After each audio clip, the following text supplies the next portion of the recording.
Hello, everybody. Today is Wednesday, June 6th, and we're bringing you Block Digest number 104 at block height 526,314. Before we get going with the introductions, we have something technical to talk about, not political, not regulatory. Woo! But I guess the strange animal that came in last time was JW, so everybody wants to say hi to him. He wants to say hi to everybody else. Hey guys, just working on some fleas here, but otherwise doing good. And Acnix is back with us again. He's feeling a little under the weather last time, but I guess he's recovered pretty quickly. Hey guys, what's going on?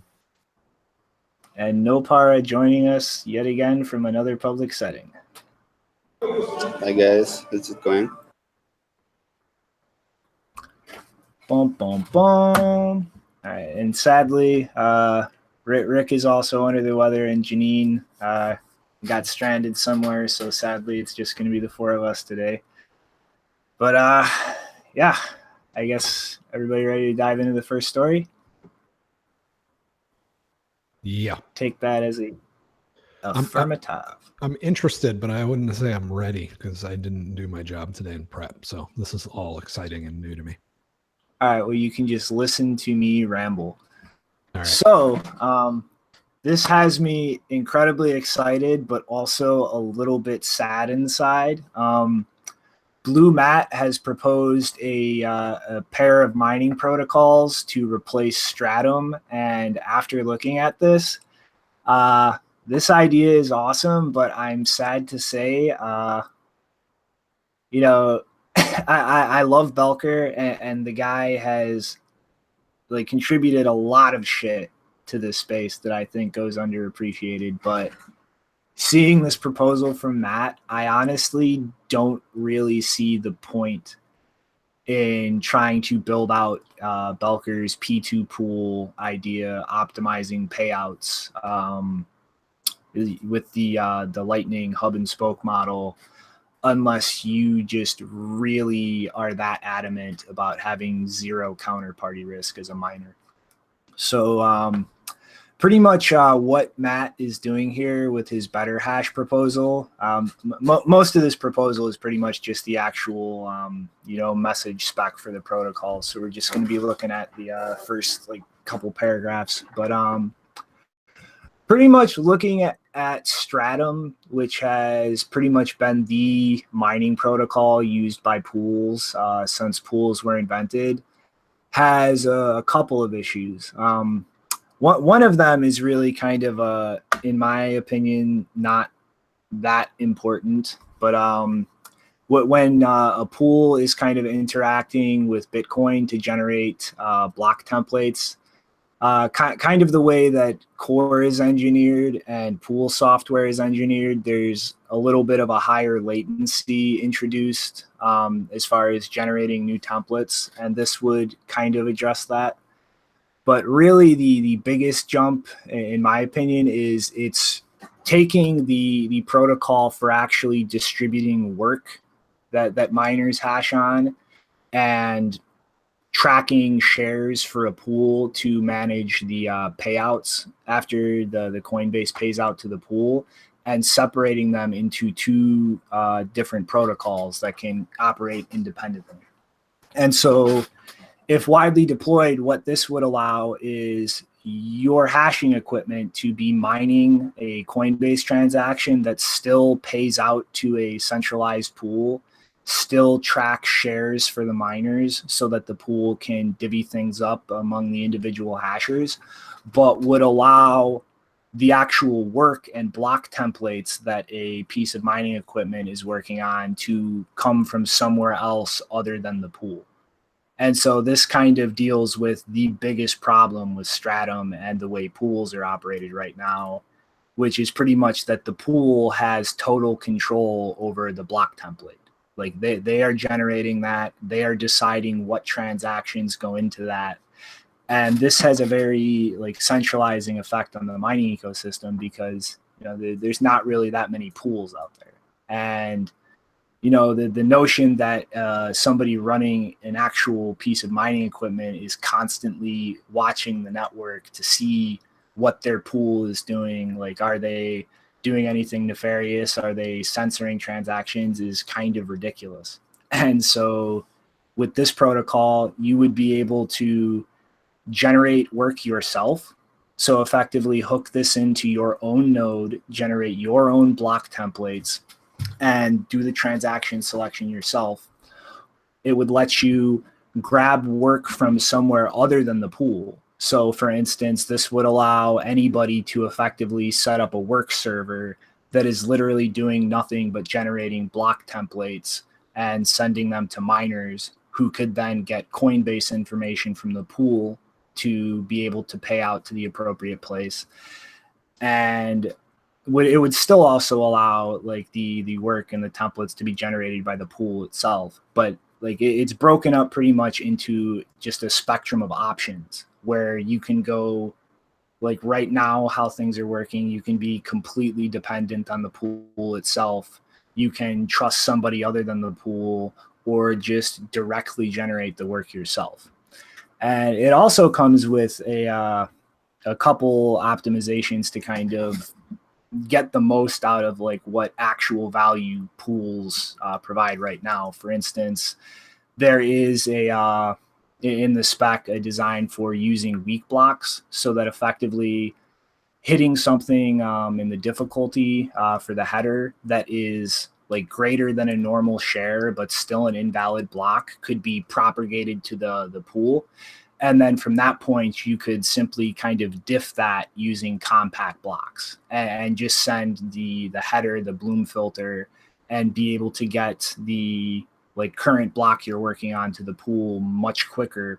So that in the case of you finding a valid block, you would simply send the compact block with the appropriate header, and then the pool would be able to ensure as fast propagation as possible through something like Fiber or peering directly with other miners, so that you can still kind of get the relay benefits that pools provide while still handling the template generation and the transaction generation yourself. And I mean, like this is seriously fucking awesome.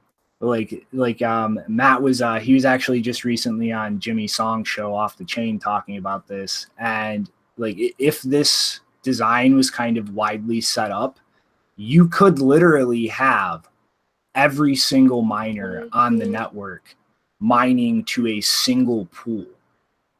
And the only risk that presents is that pool ripping all of the miners off for like a day or whatever the payout period of the pool is. Because each individual hasher, like whether they're at home or a farm, could be using their own node or a node not run by the pool to do transaction selection. And so that like this just pretty much, if widely deployed and used in a distributed enough way, completely removes the ability of pools to do things malicious. Like they could not go back and have you working on like earlier blocks building on earlier parts of the chain. They couldn't attempt to do reorgs with other people's hash power. They couldn't prevent you from including a transaction they want to censor. And I mean, like, obviously it's going to take some work to really get out there and get widely deployed. But like this is seriously one of the most encouraging developments in the mining ecosystem I've seen since GMO and how long like really started getting into hardware manufacturing. Like this is like, as far as like mining centralization, there are a whole slew of issues, but the two biggest ones in my opinion are manufacturing and then the transaction selection. And so now we can see, developers working on things, just, the free market doing its thing on the manufacturing side. All of these problems are really starting to work themselves out. Like this isn't just a cross your fingers and hope Jihan doesn't have a bad day. Like there are actual substantial solutions to these problems being built. And so like, yay. Totally awesome. Yeah. Has anybody, am I the first person to notice that like Matt seems to be what Vitalik pretends to be? Like he's actually somebody that was like I don't know, like a teenager, I think, still, when he was working on Bitcoin, and he's produced all kinds of crazy stuff.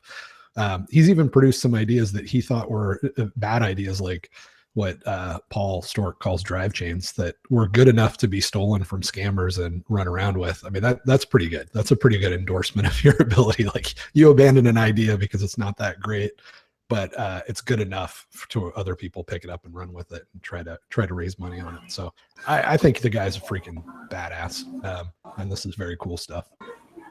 And it's useful. Like, it actually solves a real problem. Yeah, Matt is a wonderful person. I have some questions to Shinobi. Shinobi, have you ever heard of Satoshi Nakamoto? No, who's that? I don't know who you're talking about.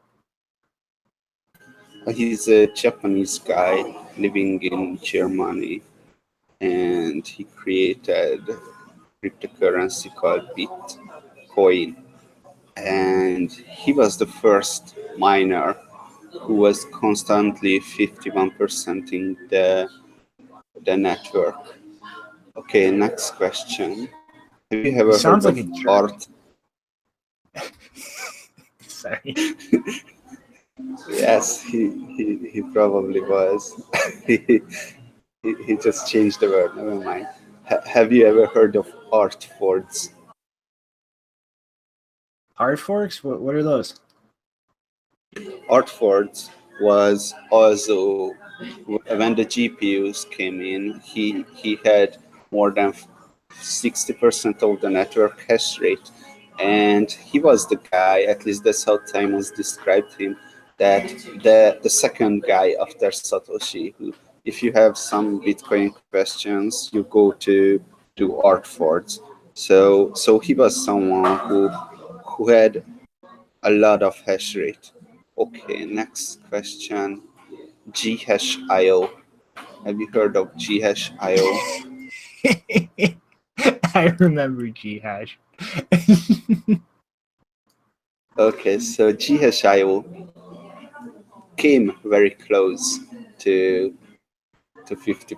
Actually, no, was it 30% or 40%? Never mind. Came close to No, 50%. I think they topped over it for a little bit. No, I don't think so, actually. But yeah, whatever. My point is that where is Satoshi now? He's crying because he isn't completely in charge of the mining network.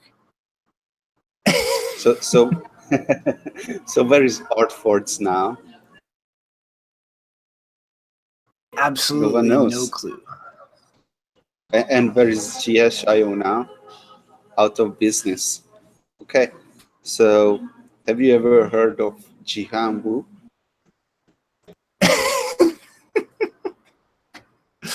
Yeah, isn't he Yeah. the guy who's going out of business?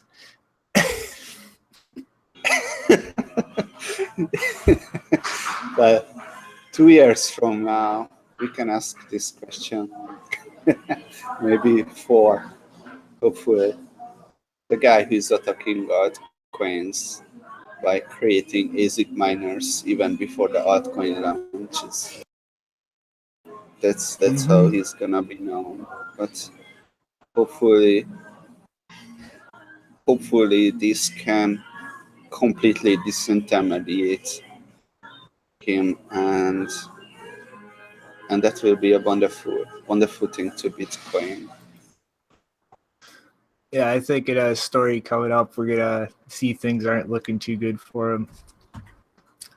But I mean, like, to kind of go back to like what JW like said about Blue Matt, though, it's like this is how you can tell the difference between somebody who's full of shit or not. Are they actually putting out code? Are they actually putting out spec proposals? I mean, like, Blue Matt, like, he's like shit. Like, he helped literally keep Bitcoin J running back in the day, which is the library most of the SPV wallets out there use. He is like one of the central people behind compact blocks ended up developing the initial relay network, which evolved into fiber. He's working on a new Lightning implementation in Rust that he's specifically like trying to modularize so that it's like you can incorporate it into any other wallet in other languages. Like now he's dropping this BetterHash protocol, which is yet again a huge optimization for the mining ecosystem. Like his entire existence in this space is just a line of actual shit being built that has concrete effects you can observe, versus Vitalik, his quantum computing scam, his endless ramblings on proof of stake and sharding. And you know, for those of you guys who read Stop and Decrypt's breakdowns of a lot of stuff, I think there's going to be another one coming out. But it's like, you know, Vitalik, he's done nothing but drop out a completely broken network that is constantly running into failures and gigantic issues, versus somebody like Matt, who has consistently built and deployed things that actually work and actually show results you can observe. Like this isn't a popularity contest, and you shouldn't be gauging somebody's reputation based on Twitter followers. Like, go look what they've actually built, what they've actually deployed, what actually works.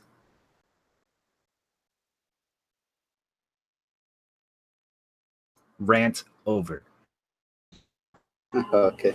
And it's not, I mean, just to clarify, it's not just that he's writing code or publishing specs. He's like, this is a real problem. It's a real technical problem. And he's making progress on it, right? He's not like writing about proof of stake that's been dismissed years ago, or drive chains that has like huge security flaws in it that he's ignoring. This is a real problem, and he's making real progress on it. So that's great.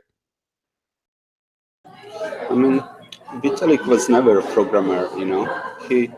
He can ship together some Python scripts or something like that, but he was never a programmer. He was just too young when he got into all these things. And, you know, a 15 years old guy is, if he's not coding the next 10 years, 8 hours a day, he's not going to be a programmer. So he has limitations, you know. But Matt was coding a lot, and now he grew up, and here he is. You know, it's a marathon, not a popularity contest. So you sell yourself as a genius, and you know someone is going to create shit, and you're just going to learn how to talk and tweet. It's useful, but maybe you have to first create shit, I think. Yeah, it's the difference between being good at PR and actually being able to solve real problems. You know, Andreas is someone who I cannot decide because he doesn't look like a competent developer, but I don't know. What do you think about Andreas' technical expertise?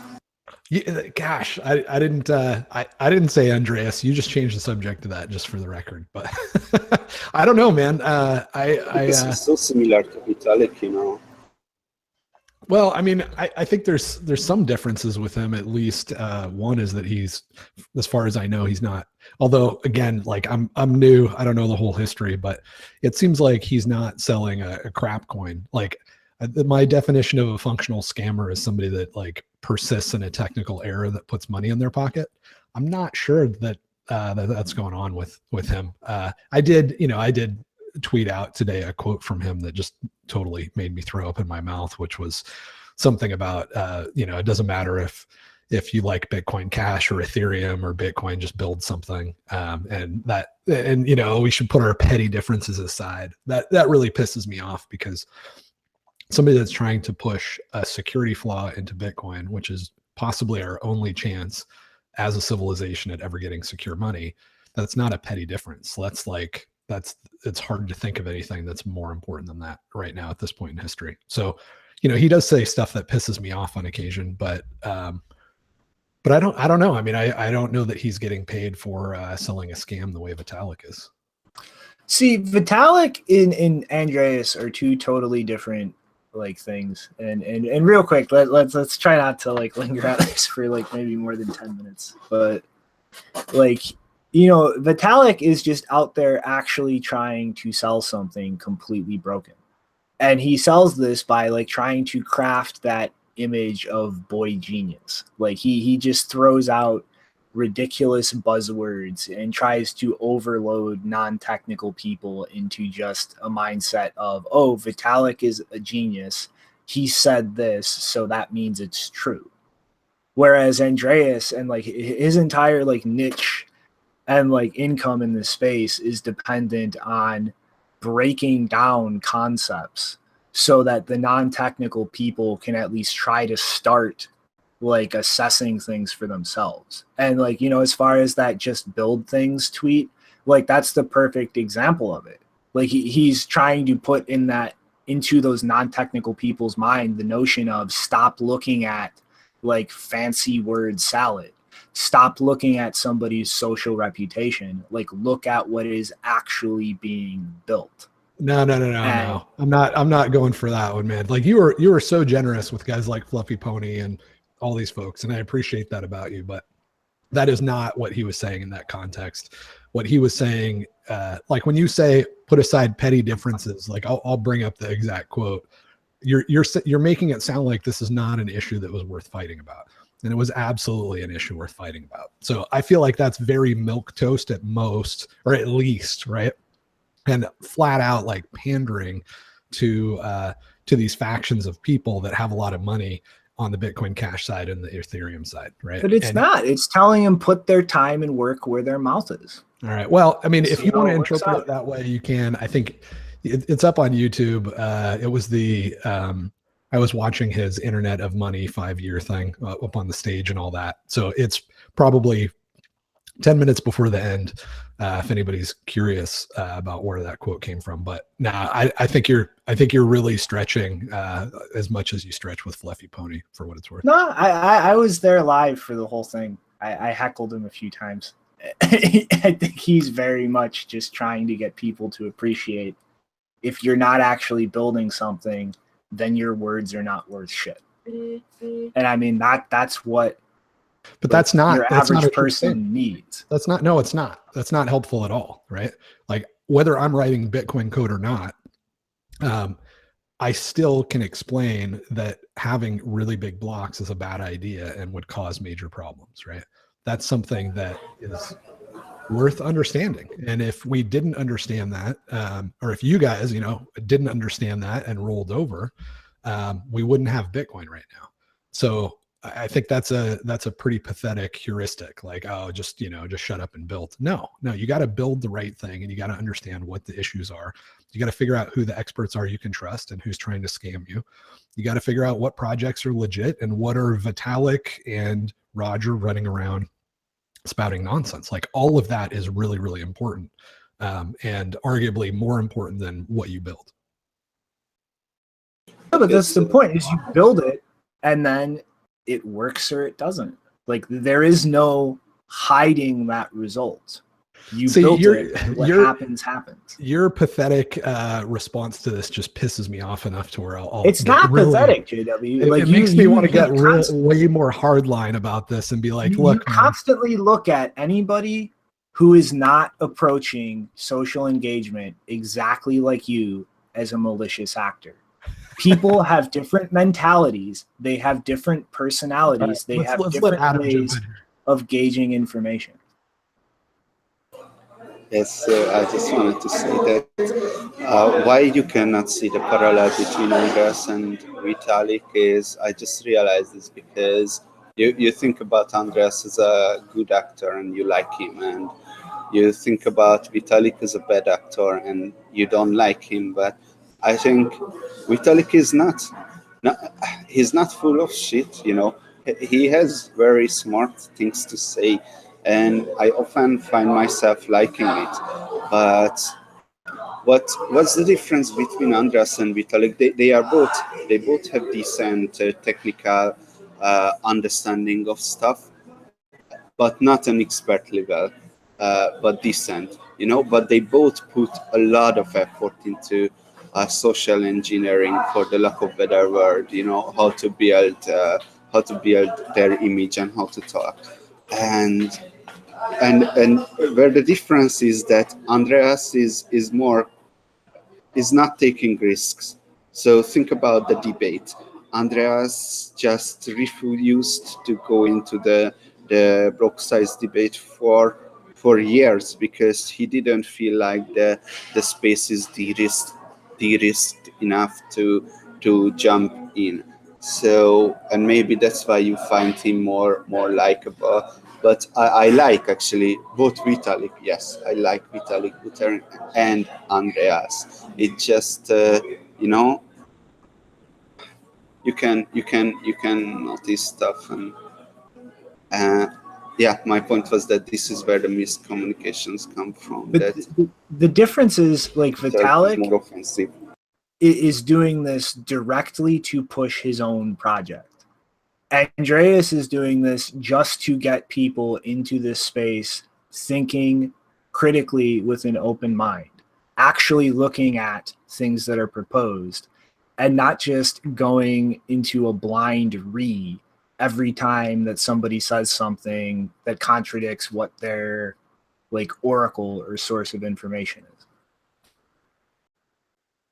Yeah, because the unfortunate effect of having a lot of followers, that they are speaking for you, and even if you say something stupid, I say stupid things all the time, but I'm lucky because not a lot of people upvote their stupid things what I say, So, but when he says something, he's mistaken something, that a lot of people is gonna upvote it, and visibility and shit like that. And yeah, this is just a chain reaction there. I kind of feel like what you're saying, Nopara, is that they're both politicians, and they're both more than happy to sell out for followers. Because if you're telling me, like, I didn't know this, but if you're telling me that Andreas sat on the fence during the whole block size debate, it's hard for me to believe that he's not technically competent enough to know that it would have been really dangerous to increase the block size. So if I didn't know him, if it was anybody else, and he just told me there was this guy that has a ton of followers and influence, and he sat on the sidelines while we almost included a massive security flaw, I would say that's as evil as it gets, right? Like, I don't care if he's good at PR and played it out well, but yeah, I don't know what else to say about it other than that. Well, really, it wasn't that obvious for half a year or something. I mean, there were so many information and discussion that the Bitcoin developers were not on did not come to a consensus on it. So yeah, like half a year or something. But then developers came to consensus, and people, I don't know, most of them are followed the consensus and listen to the arguments. I mean, because it was a discussion. There were a lot of things what we didn't know, what we were just figuring out while the block size debate was happening. Now we figured out everything, but so let me ask you this: are you saying that he was being intellectually dishonest, or that he was just exploring? Because I don't fault anybody for not knowing the answer to something and it taking a while. JW, I used to support a block size raise. I supported Bitcoin XT. Jameson Lopp supported Bitcoin XT. Eric Lombroso supported a block size increase. Like, back then, things were absolutely nowhere near as clear as they are today. I know. I'm just asking Nopara his opinion, because I mean, the way he said it a minute ago, I was like, "Holy Nikes, this guy really is a sneaky bastard." But now it sounds like we're just saying, "No, that's not really the history." And I'm learning real time, right? I don't know what the hell was going on back then, but so I wouldn't call it intellectually dishonest. I would call it a smart strategy. He don't want to lose followers. He's not sure what's going to happen. But so that's thing to try to stay away from controversies. Like, if it's not okay to play the crowd, to get love in, you know, and make people suffer for it, right? That's not okay. So that's why I'm saying, like, do you think that he was actually just unsure what the right thing to do was, or do you think he knew the right thing to do and kept silent because he wasn't sure what was going to serve him best? Because that's what politicians do, right? That's Trump and everybody else. They have an idea of what's right, but they wait for the polls to come in and figure out what's popular before they open their mouth.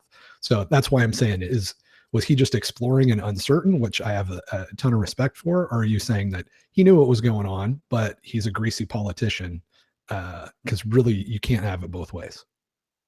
I think he refused to come to a conclusion in himself. You know, he just wanted to wait until it plays out.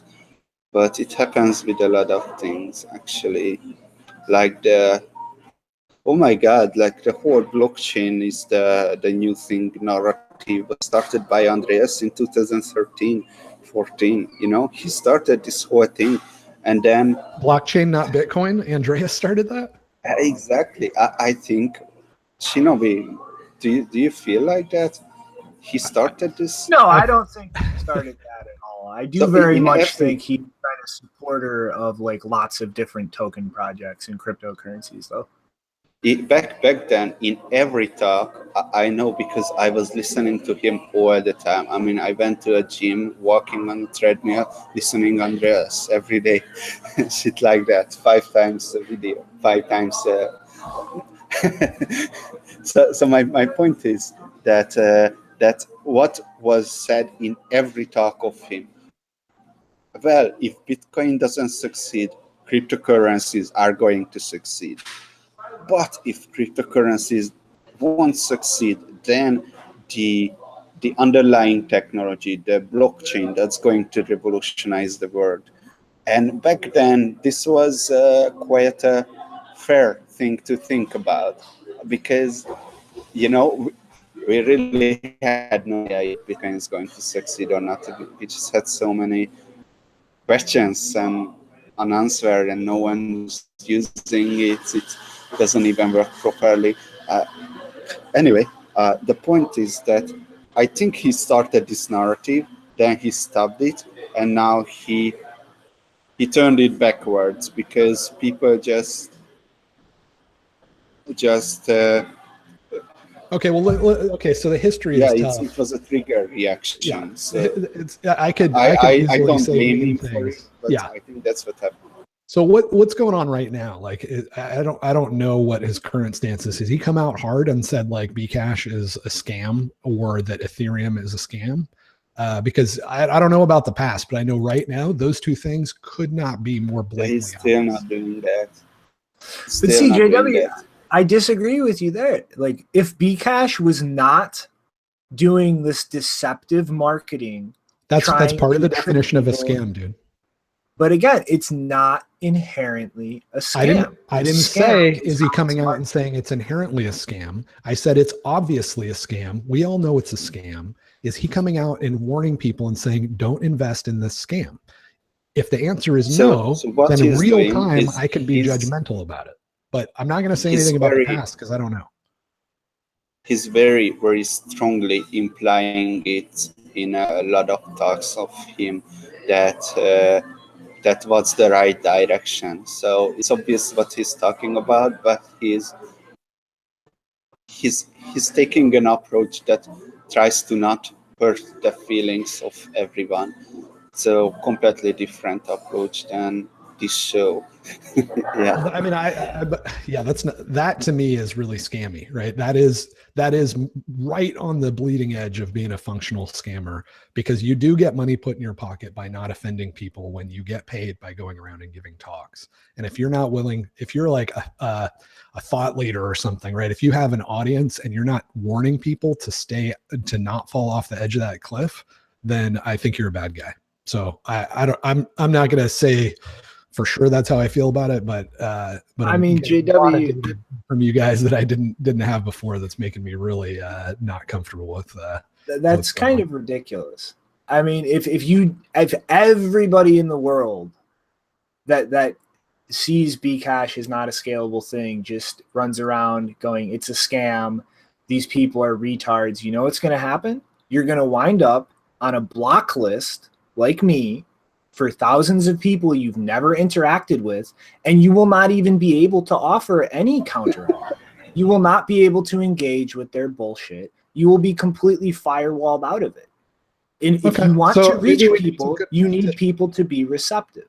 Maybe we need some good milk toast politicians that are not being clear about the issues so that they can build an audience. All right. I mean, you can have that opinion if that's what you're going to argue for. I'm not going to even try to interact with that. So I guess we can move on to the next topic. That's not my perspective. Okay. All right. Well, short glance over another BIP.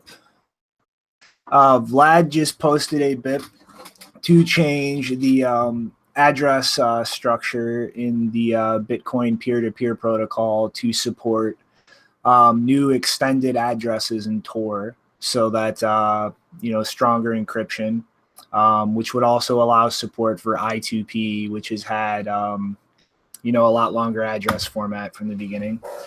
And this is pretty much being proposed in an extensible way to try to allow like other mesh networks or other like physical transport layers to be able to directly share peer addresses through the Bitcoin peer-to-peer protocol.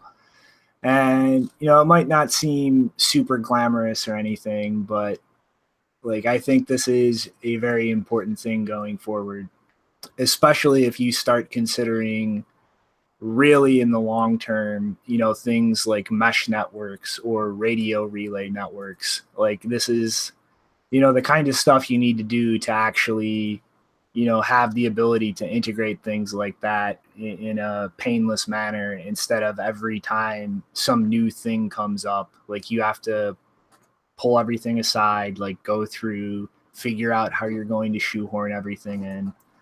And I mean, it might not seem like too big of a change, but this is like the little shit that adds up. Like this is why the people working on Bitcoin are working on it. It's not just the block size or malleability or whatever the community is screaming about. Like there are a million different engineering concerns that need to be taken into account to really make this work at a large scale. And there's a reason people like Vlad are there. All right. Sorry, man. I can't think straight. I'm so pissed off.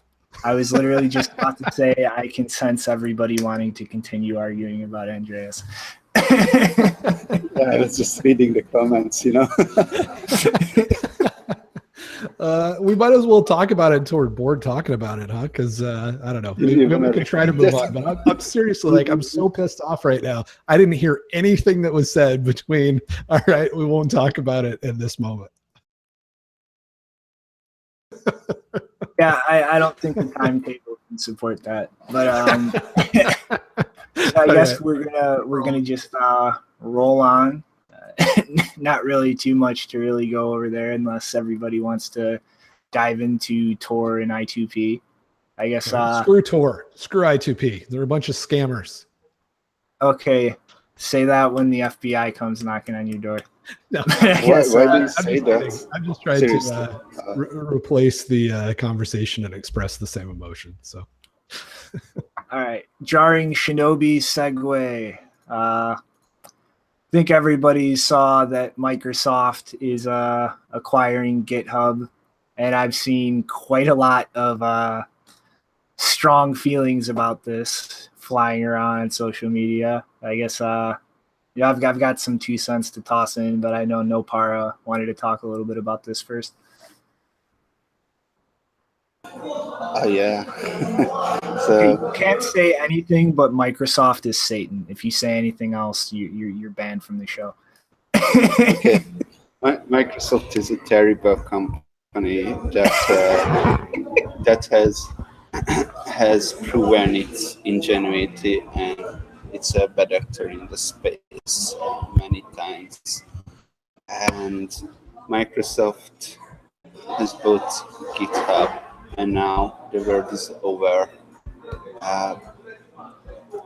Yeah, Like, it's the death of open source, I think. All right, you heard him, guys. Open source is dead. Bitcoin's dead. I mean, it's interesting from a Bitcoin perspective because we do use GitHub, like, you know, most open source projects, to store the code. So there's kind of, I mean, I'm not worried about it, but there's kind of an interesting vulnerability, or you know, maybe you could call it a single point of failure, or issue with, you know, now a corporation. Not that it wasn't a corporation before, but whatever. I'm just trying to say something sensational. Now a corporation has control over the Bitcoin GitHub repo. Okay, so let me tell you about my take on the story, my real take. So what is GitHub? Git is a tool where you commit your code, and Git is distributed. You have it on every computer. That's where you commit, then you push it to GitHub or some other place, but usually to GitHub. And on GitHub, you discuss it with other people. So GitHub is basically used for code reviews, which is very important. But you know, it's really hard to see how would anyone able to abuse this power. You know what I mean? I mean, it's code reviews. It's a platform that provides discussion. You cannot even send private messages and things like that. It's just hard to see how anyone could abuse this non-existent power that Microsoft acquired by this. And then on the Microsoft, on the GitHub side, GitHub wasn't improving at all in the last years. I mean, I'm the 104th most frequent GitHub contributor in the world. You know, like I know, and I cannot use GitHub without some Chrome plugins that makes the stupid bugs more usable. And okay, this is one. On the Microsoft side, Microsoft in 2014 changed CEO. Steve Ballmer was changed to, oh my God, his name is unpronounceable. Anyway, it was changed, and everything changed in Microsoft. I mean, I was literally ashamed to be a .NET developer before, and from 2014 to 18, Microsoft open sourced a lot of things. Like it bought Xamarin Studio and open sourced it. It created Visual Studio Code, cross-platform Visual Studio, mostly for Node.js developers. There is TypeScript. It open sourced .NET and made it cross-platform. So Microsoft did a lot of things to try to get more and more developers and open source developers, and it became the biggest open source contributor on GitHub today. You know, that's huge. And now Microsoft bought GitHub, and it didn't buy GitHub for, I mean, GitHub is not going to make money, and Microsoft doesn't want to make money with GitHub. What Microsoft wants to do is that, you know, the people who hate Microsoft the most are on GitHub. So Microsoft wants to turn them. And what is the way to turn those people to not think about Microsoft as an evil company, but maybe only think about Microsoft as just a bad company or just a fine company, not good. But anyway, to turn them, the only way they can do that is to improve GitHub. And since GitHub didn't really improve anything during the last years, it won't be such a hard job to improve it. You know what I mean? So I think the whole open source community is going to benefit greatly by fixing the small GitHub bugs that it has, and making the open source developers much more productive by providing a better tool. Yeah, that's my take. I hope you're right.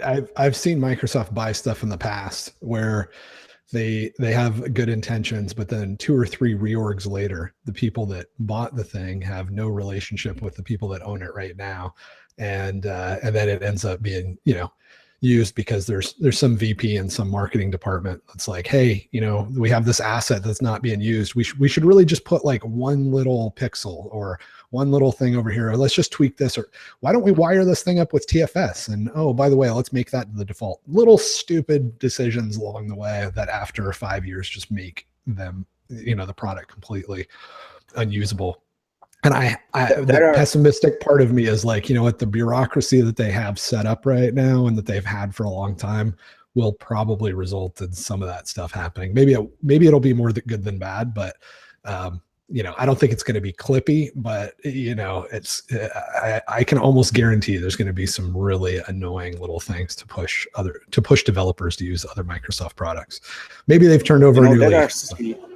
There are 3 Microsoft, the good, the bad, and whatever. The bad one is the Windows side of the Microsoft. The whatever is the Xbox gaming side of the Microsoft, and the good Microsoft, what people are talking about are the developer side, the developer tool side, the .NET side. And you don't really have examples of bad behavior on the developer side. You know, we have the best idea ever created, Visual Studio. We have a programming language and a framework behind it, and you know, it's just wonderful to do anything with it, and it's cross-platform, open source, and people just not catching up. That's what changes are happening there. Well, anyway, I'm stop shilling Microsoft here. No, it's good, man. It's good. I hope you're right, and I think you have a lot more experience with a lot of the stuff than I do.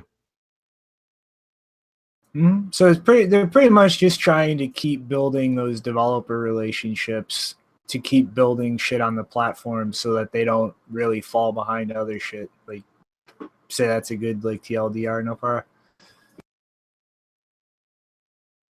I couldn't catch it.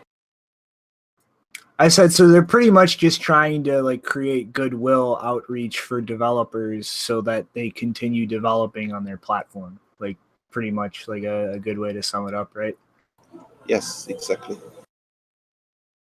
Mm-hmm. And I mean, you know, as much as I hate Windows, like, they're a very popular operating system. And I mean, it's, you know, as much as I hate that company and wish they crash and burn, as long as people are still using their products, I wouldn't call it a good thing for developers to just migrate away and stop working on shit. I mean, that's already a big enough problem in this space. You know, people not really doing a lot of testing and development for Windows.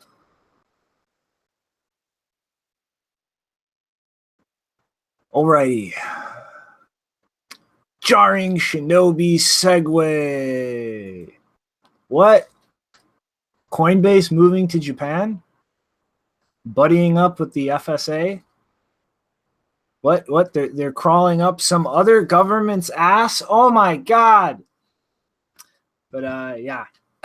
They Coinbase has pretty much hired a former investment banker, Nao Kitazawa. I hope I didn't butcher that too badly, to be the CEO of their Japanese subsidiary.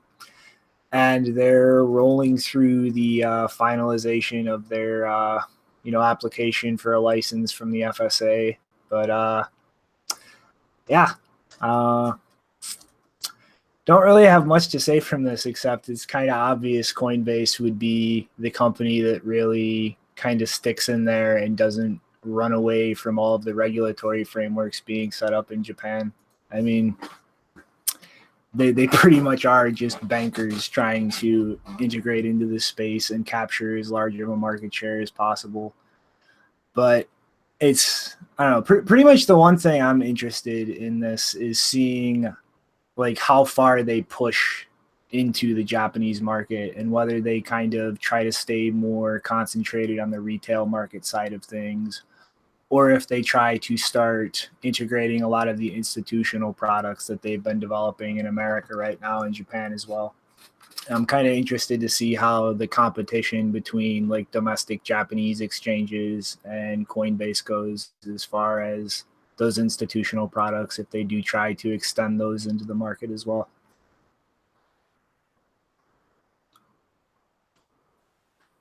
Ding dong. Sorry. In all fairness, I will admit that I was slightly distracted because Bruce Fenton is trying to show Raven coin, and we've been going back and forth, and he just agreed to basically debate me in about an hour when Block Digest wraps up. So, but I am very excited about the constant march of commoditization of mining hardware. It's going to be, it's already just the fact that it's like a threat will affect people's behavior, right? So every new entrant into the space is going to encourage the existing incumbents to cut their prices. Now I feel really bad. Sorry. We're talking about Coinbase, JW. Damn it! I was trying to recover. I'm not doing good today, man. I was like so pissed off through one story, and then Bruce hits me up on Twitter and gets me all flustered. So, all right, back to Shinobi. Take it away, Shinobi.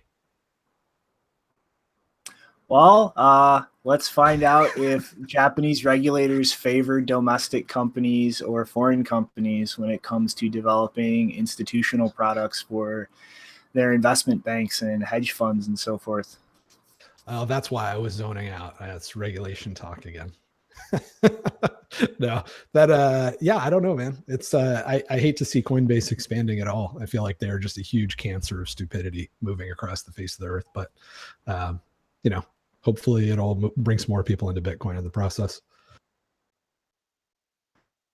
All right, let's slide along and pretend that JW said what he said 5 minutes in the future instead of the past. But GMO is officially today, I believe, accepting pre-orders for their B2 miner. It's $2,000 USD for 24 terahash, and it's not looking good for Bitmain and the electrical efficiency. If we look here, it's 0.081 joule per gigahash for GMO. How long trailing at 0.09. The Canon coming in at 0.99, and Bitmain in last at 0.1 joule for gigahash. So seems like they're rapidly falling behind as far as mining developments. And Samson apparently has heard from a little birdie that Antminer has fucked up their second attempt at tapering out 10 nanometer chips. So they're not even successfully pushing down to 10 nanometers when GMO is about to start pre-orders for 7 and planning to ship it out by October, I believe. And the one thing that I really like about what GMO is doing is apparently for the pre-order process, what they're going to be doing is having a lottery system. If the demand exceeds the production capacity for each run, they will pretty much be running a lottery around the ship time for each run of the miners, and not accepting payment until the lottery's actually been finished. And kind of trying to and they're also not imposing any order minimums. So it seems like they really are trying to be as openly accessible as possible, even to retail consumers, and set things up in a way where you can't have a big player just come in and scoop up all of an entire run. Like they're trying to make it like as fair and decentralized of a distribution process as possible, which is really encouraging, I think, as far as their attitude entering this space in general. So I was just in a meeting with Luke and Cobra and Jihan. I mean, actually, I don't know those guys at all. Never mind. Forget I said that. But I think what we should do right now is we should change the proof of work algorithm, because that's really going to reward people like GMO for the billions of dollars that they're investing in this new product. We should completely destroy them destroy the profits of anybody else that's been investing and attempting to commoditize mining hardware. And that's actually going to be a good thing, because it's going to result in a whole lot more mining decentralization. And actually somehow, I'm not sure how, but the hash power is going to go up. So I think that's what we should do now. But I mean, it just like, things are looking much better now. mhm. Those ideas were not that out of the reality, you know, the proof of work change ideas back then. I mean, seriously, it was looking like the mining has centralized and the fight is over. There is nothing else to do here. No one's gonna come in. And now the open source guys came in and did hollow mining, or I mean, not open source guys, but from the mentality of these developers, and now the institutional people came into and build the GMO stuff, and you know, there is competition again, once again, and mining did not stop improving, so it's looking good now. Yeah, I this is another thing where I'm like, you know, I don't know when the idea first started, but I do know, you know, like I debated Cobra. I haven't been able to debate Luke about it because he blocked me on Twitter, I guess because I don't agree with them, and it hasn't been the most productive back and forth exchange. But so I don't know how long this idea goes back that Luke Dash Jr. got behind it, but People have wanted to change the proof of work literally since ASICs were first developed. Okay, but what I'm saying is, at this point in time, I won't slam people for thinking that wasn't a good idea 2 years ago, right? But at this point in time, like, I have thoroughly explained how changing the proof of work will impact all of the different entrants, right? Or all of the different participants. None of it's good, right? It wouldn't have been good even if we had 95% of the hash power all centralized. Changing the proof of work wouldn't have been good even under those circumstances, because it would have discouraged what we're seeing now, which is new competition. We need to have profits and some amount of expectation of future profits, or competitors won't enter the space. So it was never a good idea. It always would have been bad. I can give people the benefit of the doubt back then, but right now we still have, like, Luke, I'm trying to parse it together from what I can see on Twitter, because I'm too lazy to actually log out and look at the tweet thread. But from what I can see right now, the narrative has shifted to something that's even more absurd, which is this idea that we're going to have a backup proof of work algorithm that all of the miners are going to know about, including the ones that are just considering becoming miners, right? Like, everybody that's even possibly going to enter the space to be a competitor of Bitmain is going to know about this backup proof of work algorithm. Well, they're also going to keep it secret from Bitmain. It's not a straight up like change. What? Well, I still think his argument is ridiculous, but what he's talking about is building in slight tweaks to SHA-256, and then if a malicious actor were to appear, looking at it doesn't matter. It's not relevant. It doesn't matter if it's a tweak that makes mining hardware ineffective or if it's a completely new mining algorithm. At the end of the day, it only matters if it bricks hardware, right?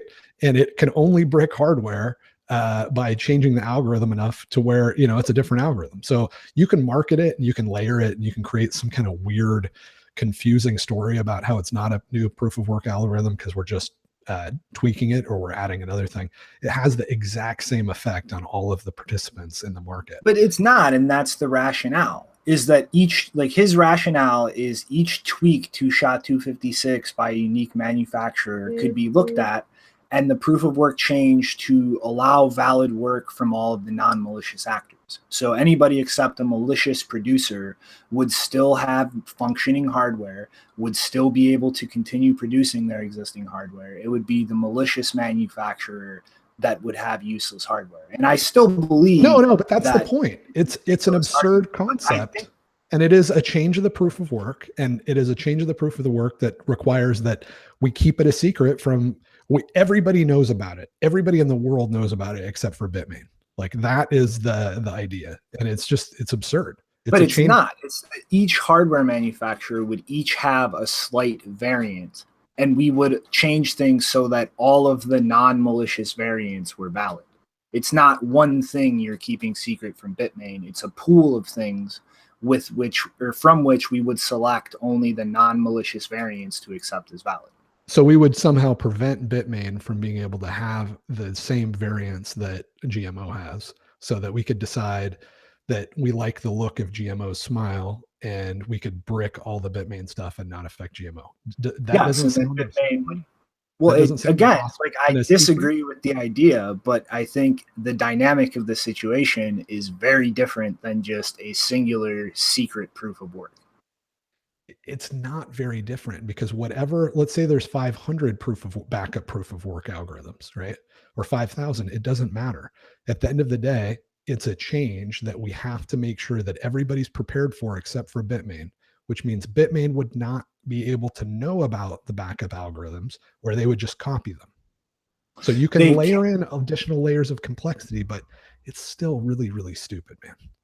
Like, it's incredible that anybody could think that this is a good idea to me. Like, again, I disagree with it, because I don't think everybody has been doing this, but it is not that insane. Every manufacturer would have their own variant.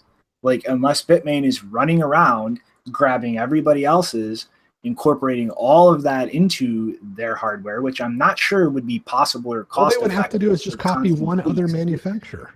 Yes, but then all of their current hardware is useless. They have to go back to manufacturing, and they fall behind, as opposed to everything starting from scratch. Like, and again, I disagree with it. I also think that it is a poor argument, but I do think it's important for viewers to understand the difference there.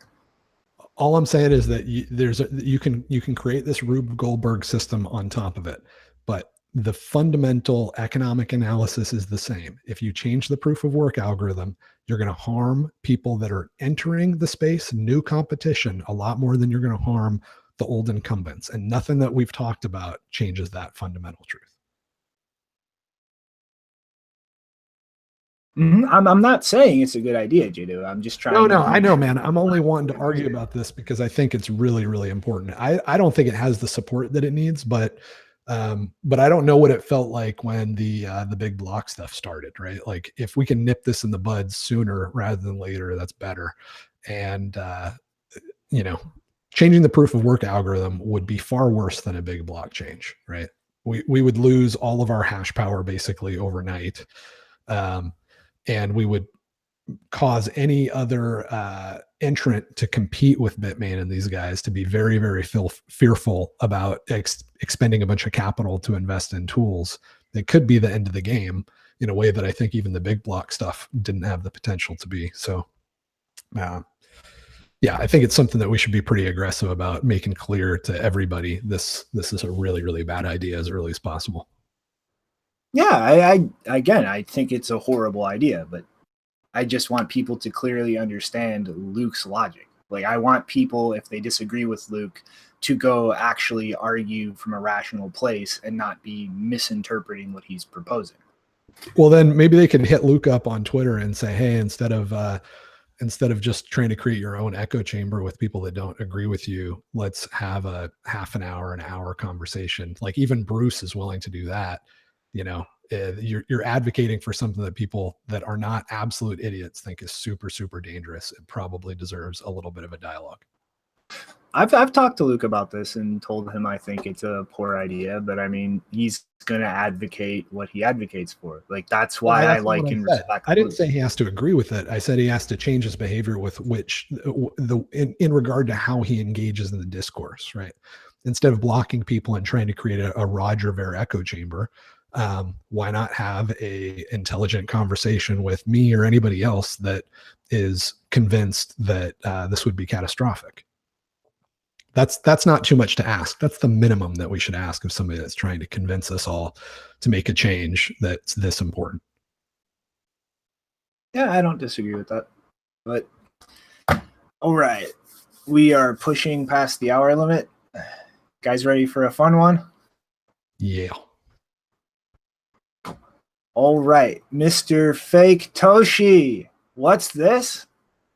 Miners should start thinking about no dust limit and some zero fee transactions to spur adoption faster? Single Satoshi tokens. Plan for the long term. When nobody pays a fucking fee because you idiots are mining things with no fees, and I can just wait and not pay anything.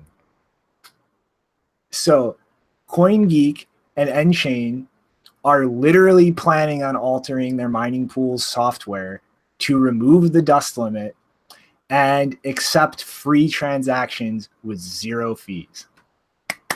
That would be awesome. That would be so awesome. I know. I've been looking for a place to store all my TV shows and shit. I mean, fuck. Like, I don't care if the backup takes a few months to go through. I can pay no fees now. Like, guys, this is the best cloud storage option in the entire universe And now. they would figure out very quickly what the 32 megabyte blocks means. Yeah, this is I don't think they'll do it, but I hope that they do. There's a framework that just got released to make it really easy to right.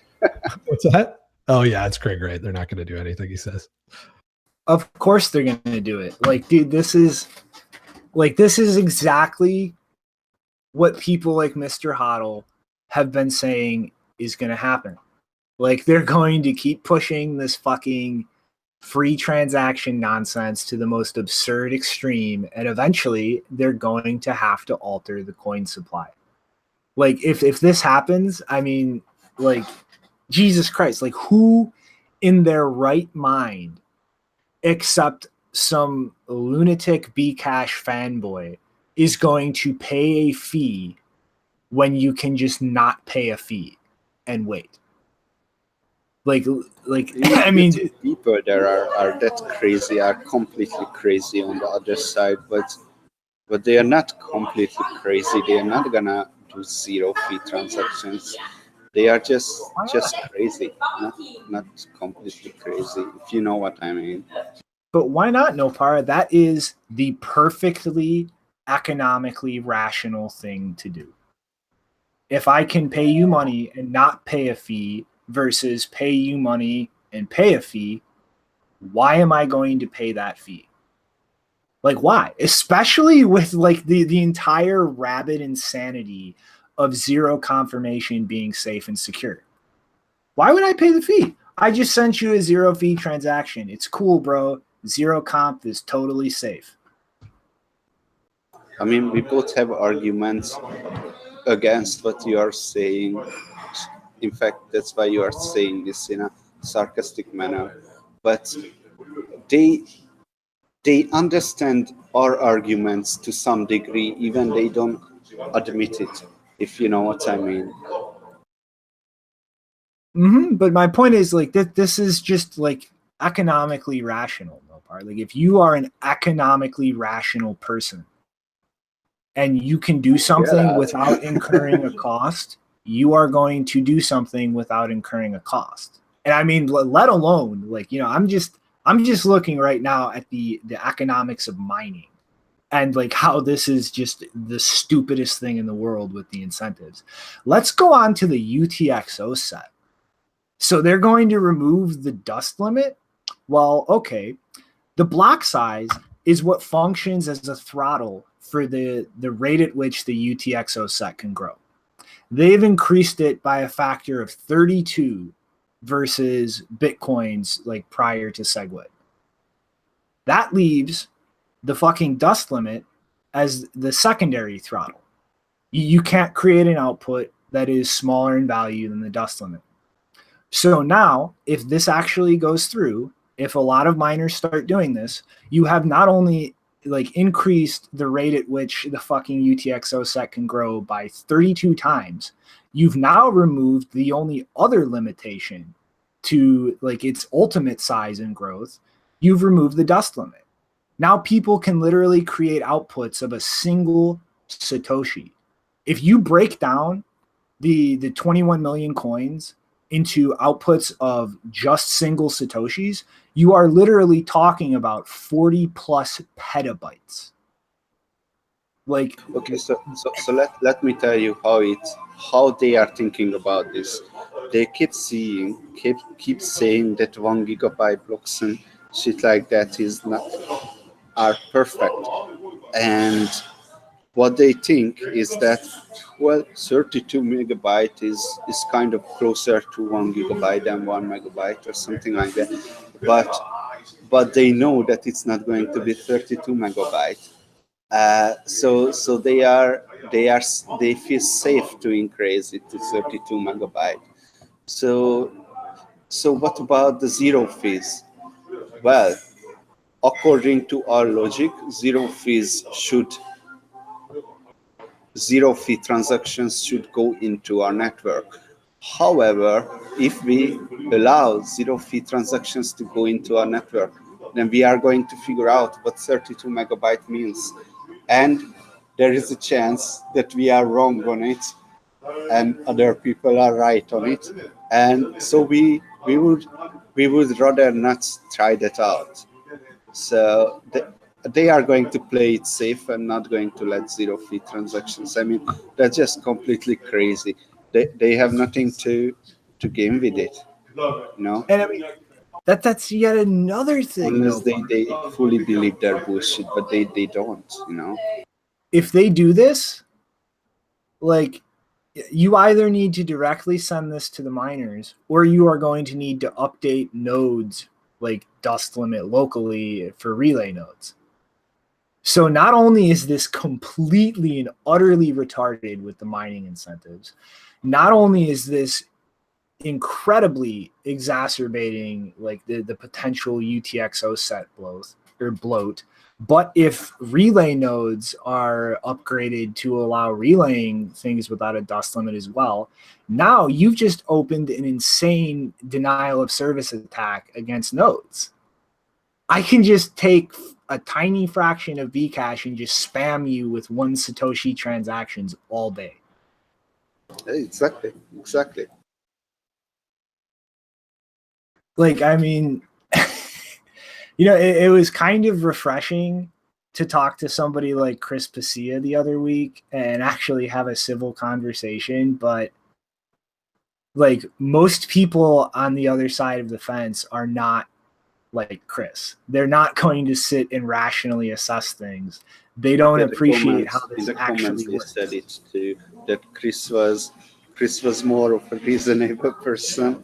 I mean, the BCH people said it in the comments that, well, that's not how they said it, but what they meant is Chris is more reasonable than all of us. So it was not a good conversation because Chris had more reasonable views. That's not how they said it, but that's what it means. Of course they're going to say that, but like, my point is, Chris will actually have a discussion about the engineering trade-offs, the architecture of the system. Like, most Bitcoin Cash supporters, from what I can see, do not comprehend this at all.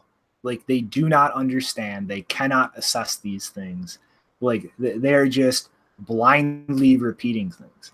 And if I'm right in that most of the BCH people are of that type of personality, I think it's a lot more likely that this actually happens than it doesn't happen.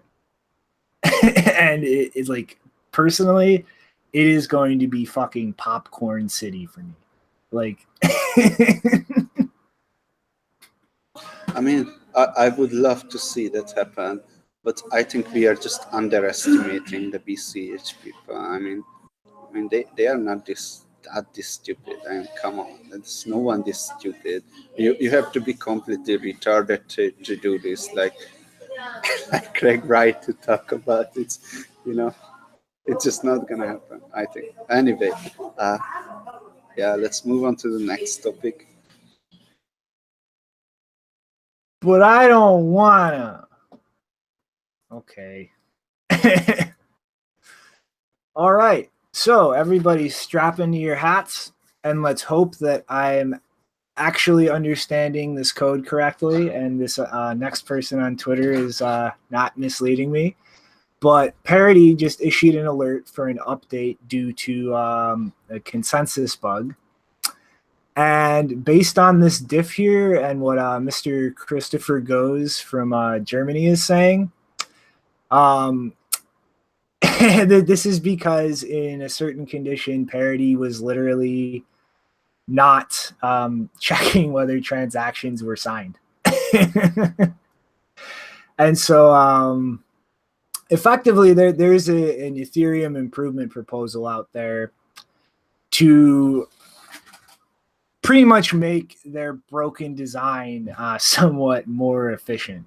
And like the way a wallet contract, and especially a multi-sig wallet contract, works right now, it's literally an on-chain smart contract. So for instance, in the case of a multi-sig, each individual like wallet that is part of that multi-sig needs to actually perform an on-chain transaction just to initiate a transfer of something controlled by the multi-sig, meaning that each individual participant needs to interact with the chain and have an Ethereum balance for gas to use the multi-sig before the actual multi-sig contract itself acts appropriately and moves money. And so this proposal, from what I can kind of gather, was set up to allow a kind of a default transaction with no fee that would just act as a relay with a payload for signatures for things like this.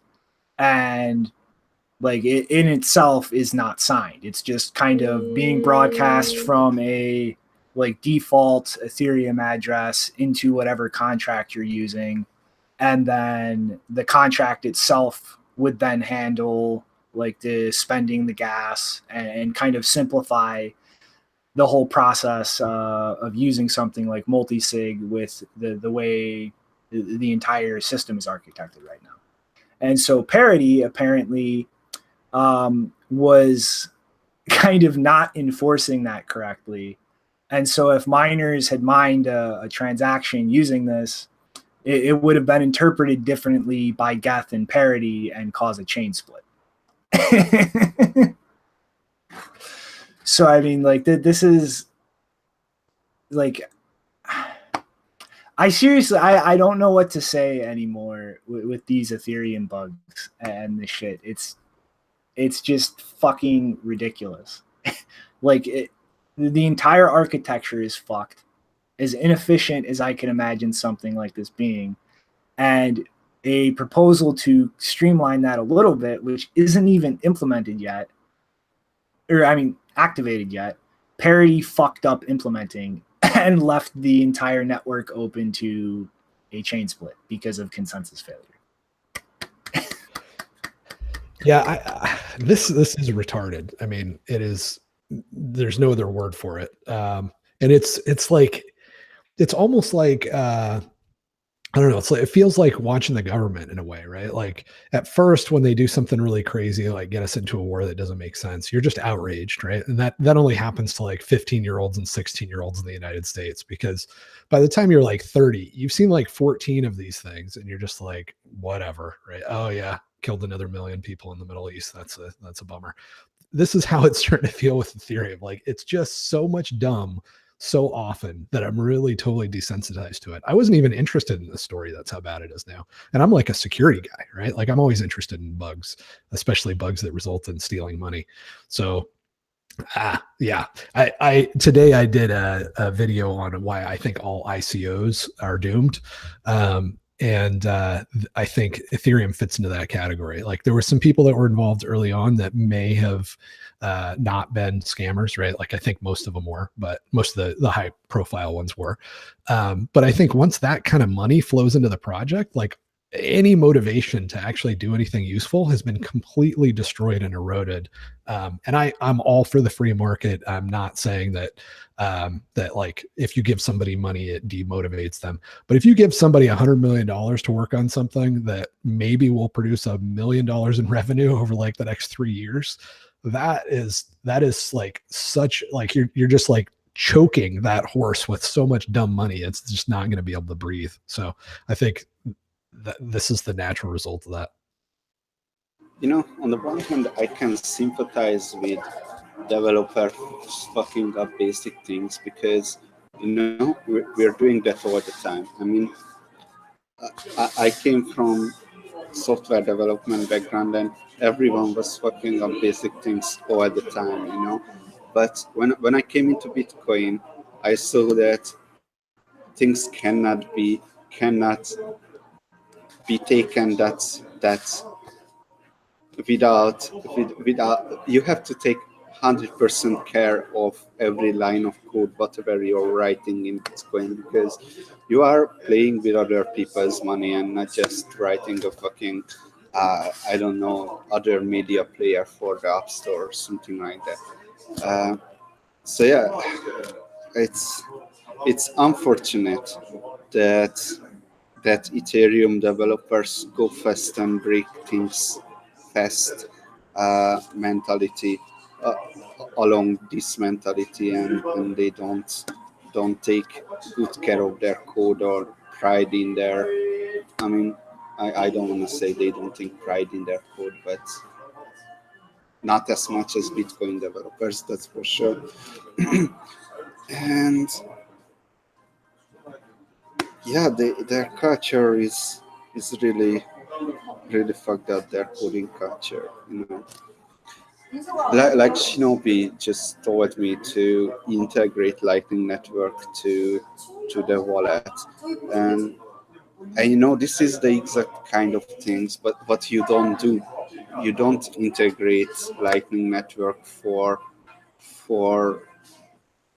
I don't know, marketing or things like that, because it's beta. You don't want unstable things to put into your stable software.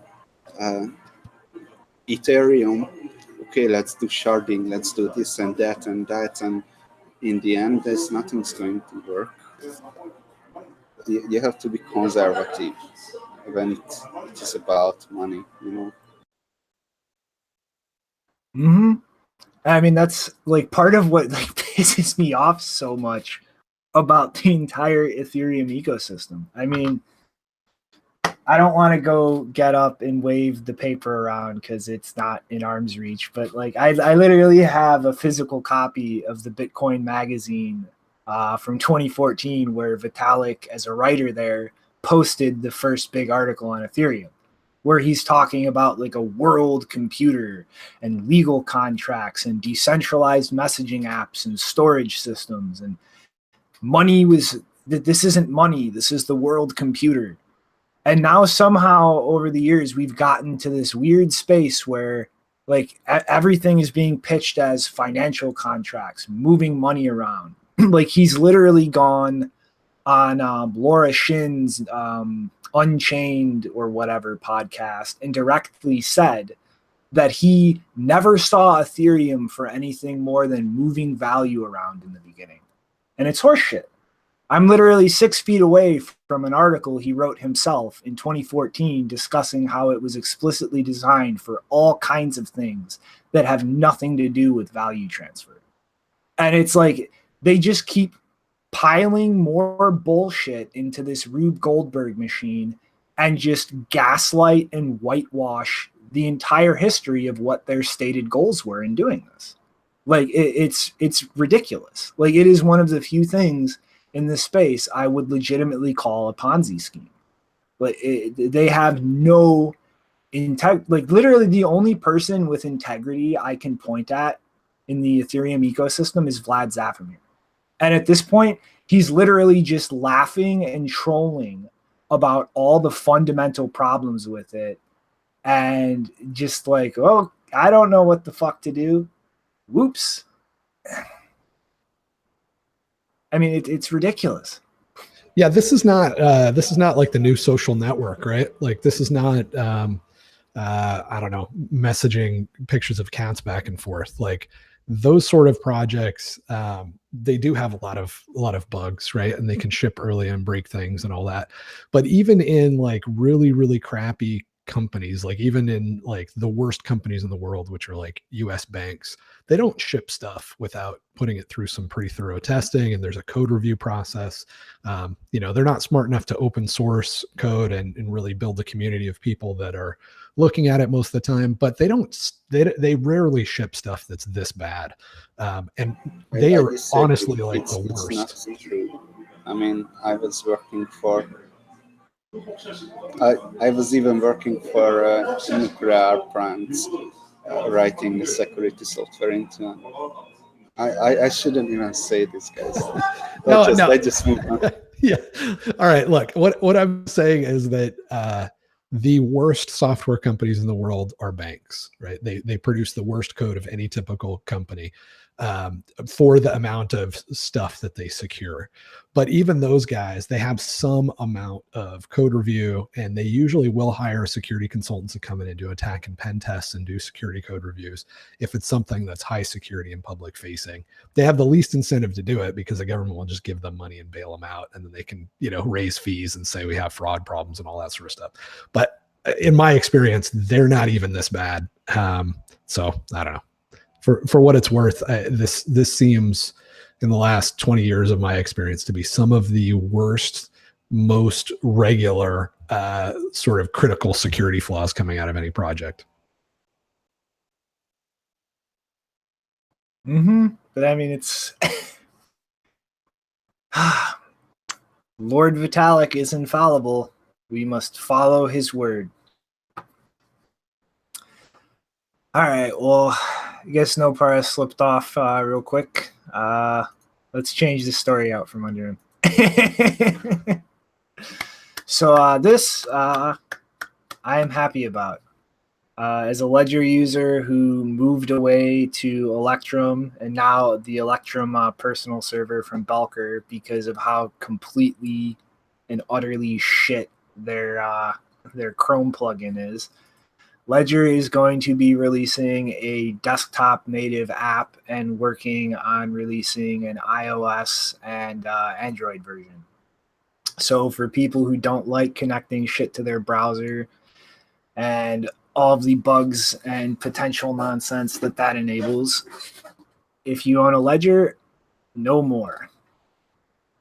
The one sad thing, though, is they're seemingly going to be continuing their shitcoin trend. It's not going to be launched initially, but they are working in ERC20 and contract management support for Ethereum, and are planning on integrating over 100 different cryptocurrencies. So yay, solid native app, boo shitcoins. Stop spending all your time and resources on shitcoins, Ledger.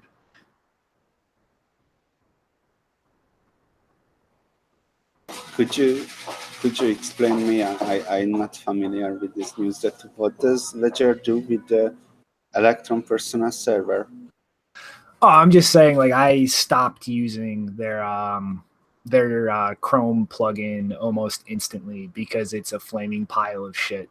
And I've pretty much just been using it with Electrum. But they're going to be releasing a native desktop app. I think July 6th or something was the release date for it. Okay. I actually... So you were not talking about the Bcash personal server, right? Oh no, yeah, I was. I just kind of mentioned it offhand. Like, I went from using the Ledger app for like maybe a day to Electrum, and I've been running the Electrum personal server ever since that got out. Okay, so can you tell me what's the point of the Electrum personal server? Pretty much to keep your metadata private. Like right now, like any SPV wallet, like any hardware wallet applet, it's blasting out your master pub key and every single address that you have or will have on that wallet to like Trezor's node if you're using their applet, or Ledger's node, or if you're using something like Electrum, whatever Electrum server you're connected to. So it's pretty much destroying your privacy on a network level. And the personal server, pretty awesome setup that every person watching should download immediately. That it pretty much plugs in your addresses or your master pub key into Bitcoin Core, and then acts as a bridge so that Electrum can connect to that directly and not leak any of that metadata to anybody else. So as far as like a network level, I would say it's probably the best thing you can do aside from just using Bitcoin Core directly itself. Okay, that's what I thought. I mean, I was the first person who reviewed the idea, and I don't really see much fantasy. I mean, you can use Electrum's user interface with Bitcoin Core. I mean, that's nice, but no, never mind. Okay. It's not nice. It's awesome. Everybody should do it. That's me typing in the chat box, screaming at everybody. Run Electrum personal server. I'm too excited to talk about the Wozniak story.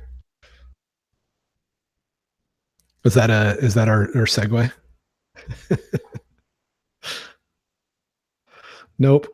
I guess not. Let's see. I will stall while you fight with ad blockers.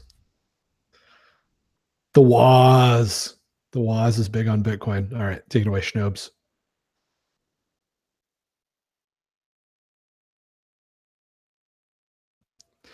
You're muted. I bet you're saying something really, really interesting right now. Yeah, I was. You guys should have been with bated breath. But Wozniak is doubling down on Dorsey's prediction that Bitcoin becomes the single global currency.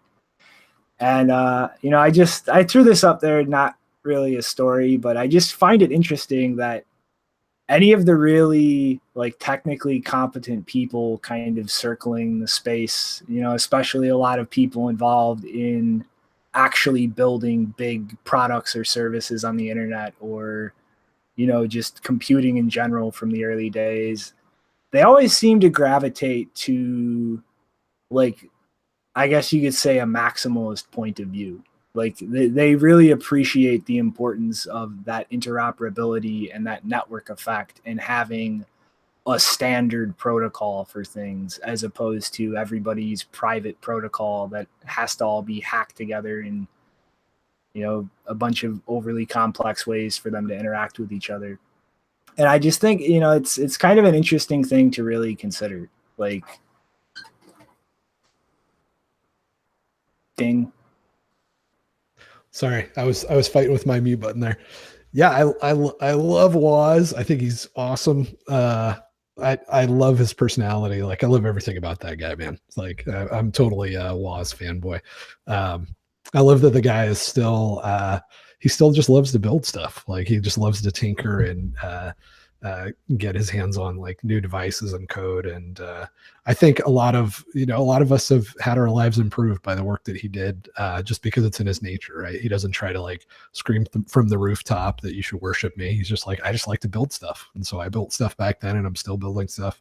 That's like the best qualification for trying to find an expert, is somebody that is just convincingly interested. They're not like on a boat with some underage chick sitting on their lap. They're sitting down and building the Legos that they were building since they were 6 years old, and it just happens to be electronics or code or whatever. So I think Woz is awesome, and I think he's right. And I'm just beaming, man. I'm just like totally psyched that he's coming out and being so aggressive about it. There's two types of people in the world. There's people who think Steve Jobs when they hear Apple, and there's people who think Steve Wozniak. You better be the type of person who thinks Steve Wozniak. Totally. Jobs is the kind of person that knows so little about science. Never mind. I won't disparage the dead. I'll save that for Bruce in 20 minutes. I just watched Jobs movie yesterday, first time in my life. Was it really that? I don't know. I literally don't know anything about Jobs, but was he really that asshole? He's not dead. He moved to Argentina. No, you know what? I will say something nice about him, and that is that I think he really cared about building stuff as well. But he was the front man sort of guy. And what I was going to say is he had like so little interest in how the world actually works that, from what I understand, he would still be around today if he had any interest in how tumors worked or chemotherapy or any of that stuff. So that's kind of a sad note. You know what? Let's just keep praising Wozniak. Yeah, exactly. I was so popular 30 seconds ago. Thanks for the fucking wisdom, Woz. Wake up the plebs. In other news, China is still going blockchain tard. It doesn't seem like they're loosening up on Bitcoin at all. So the Chinese central bank, the People's Bank of China, has apparently finished developing a blockchain-based system to clear checks, and are apparently working. I didn't really know this until I read this article, but apparently in China there are a lot of banks and non-banking institutions that kind of issue checks. And a lot of times, like, they'll bounce around for quite a while before they get cleared. And so China has a pretty big check fraud problem because of this. And so one of the first actual practical things I've seen come out of the People's Bank of China, like, R&D program with blockchains is this. And I really don't like it. I really...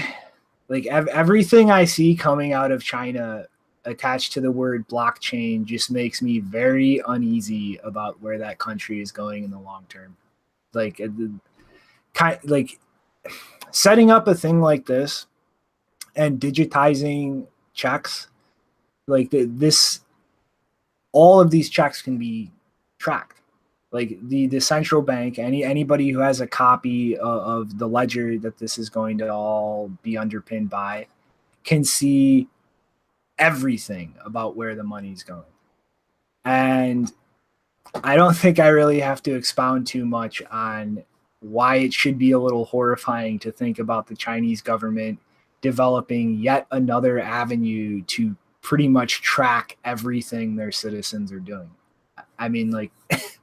This is really fucking terrifying for me to think about. Like, if they start deploying these kinds of things, like, monetarily, start deploying this for internet services, like the Baidu system we touched on in the last episode, like, this is the kind of basis that they will take and apply the social credit system that they're deploying right now into every tiny facet of somebody's life. Like, they're actually building out all of the systems now to put every single person under a microscope and rank them, and actually, like, base what they are allowed to do in their society based on their ranking. Like China is fucking taking a very, very dark turn in the world. Like, 10 years ago, if you would have asked me where I saw China going, I would have said people are probably going to get fed up.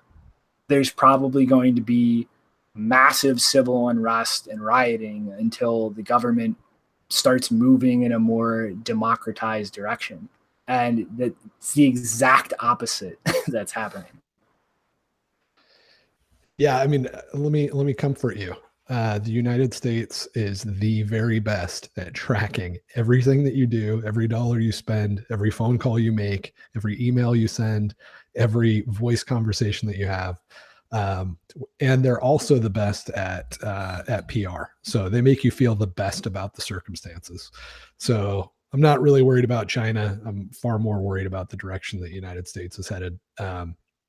And the amount of surveillance and control over the individual that they have. But that's not to say that I don't think that this is bad news as they continue to ramp up their surveillance state. But it's mostly a gut feel, but my gut feel is based on, if nothing else, just the amount of spending that's sort of in this quote defense category. I'm I'm pretty sure that we probably spend, let's say, roughly $10 for every dollar that the Chinese government spends on this sort of activity. So, based on that alone, I doubt that these guys are anywhere near the forefront of creating the 1984 that we all fear. So, if you're comfortable wherever you're at in the United States, don't be. They're doing it right now. They literally have automated systems in some Chinese cities that will give you a ticket for jaywalking, ID you by facial recognition, publicly shame you on a public screen at that intersection. And they're starting to plug, augmented reality. That's a bad move. That's not how the United States would do it. The United States would do it by just taking a picture of you and watching you very carefully and keeping it all archived so that they could use it when they wanted to. And instead of giving you a ticket, because that's bad PR, they would avoid doing that, and then they would crush the people thoroughly that they want to crush. At least that's how I would do it if I was the evil emperor. So I'm far less worried about those bad PR moves like giving people a ticket. You're looking at things in a vacuum as two comparable systems. We all live in the same world with the same global dynamic. And right now, China has a hard grasp on America's balls. And the only country that even comes close to that is Japan. They're our debtors. They own a huge chunk of America monetarily.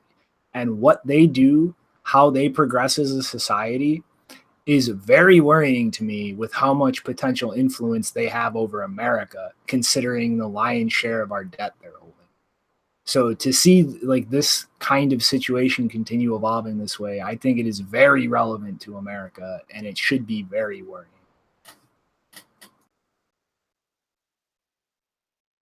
I'm still more concerned about the recent change in laws in the United States to just completely embrace and love the surveillance state instead of, whereas before it was at least a secret. So, for what it's worth. Just means we're going in the same direction. But jarring mood shift and segue. Da-na-na!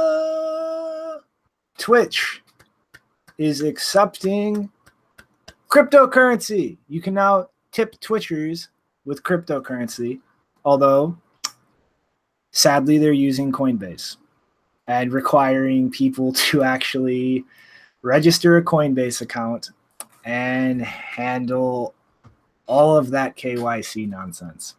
So, hey, it was positive. Now it's not positive. It's a roller coaster of emotions, guys. And there's an ad. Ignore the ad. So, first of all, what is Twitch? Second of all, wasn't Coinbase stopping its merchant service entirely? Well, from my understanding, they were mostly closing out the fiat side of things, which is really what merchants themselves wanted. But seeing as this is kind of it's not really a business. This is kind of just you tipping people and them accepting it on their personal account and then being able to sell it on a personal level. But Twitch is pretty much it started off as a game streaming platform where people can just kind of stream themselves playing video games and get tipped and shit for that. But recently they've really been expanding into a lot of other stuff. They've been creating categories for just normal streaming shows. There's a decent amount of crypto traders doing things over there. And I mean, it's pretty much just a YouTube, but more gaming centric in where it started off, and a little bit looser in kind of the content you can post there and what they'll actually penalize you or ban you for. Also, it's something like Exotica, but it's for games and for fun, right? Exactly. Yeah, I think you meant Stupotica too, by the way. No, I did not. Yeah, just I don't know. It's kind of the same vein of going to it. which is kind of in the same vein of what GMO is working on as far as integrating crypto rewards into video games. I like to see this, even though they are using Coinbase, because it's like this is not just opening up new payment methods for things. It's kind of streamlining like just entirely new like niches and ways to make money. But speaking of ways to make money, who remembers Kik? The messenger product that the Ethereum ICO. I really thought that they were going to do something useful and worthwhile. Well, yeah, it was a messenger app that launched an ICO to create its own token to allow people to send money back and forth. And seems like their CEO is not really fond of blockchain all the things. After he raised a bunch of money and tried to blockchain all the things. He's pretty much recently been directly quoted as saying, unless you're trying to build one of the most used cryptocurrencies in the world, it's very low odds that blockchain is going to create value for you. But I mean, I just kind of thought this was interesting because like out of the like whole ICO mania over like the last year or so, this was one that really got a lot of attention out there. And it's really kind of interesting to see a guy who's actually raised the money and actually set off in this direction. And then he just like after the fact, okay, this maybe wasn't like the best idea. Like maybe blockchain is not a solution to solve the world's problems. And it's, I don't know, it's kind of interesting the way you have like some people from more of a maximalist camp shift the other way. I went to work on blockchain for a few months, and then we came to the conclusion, I came to the conclusion it doesn't work, so I left. But actually, the ASICs have launched an ICO, so maybe it works.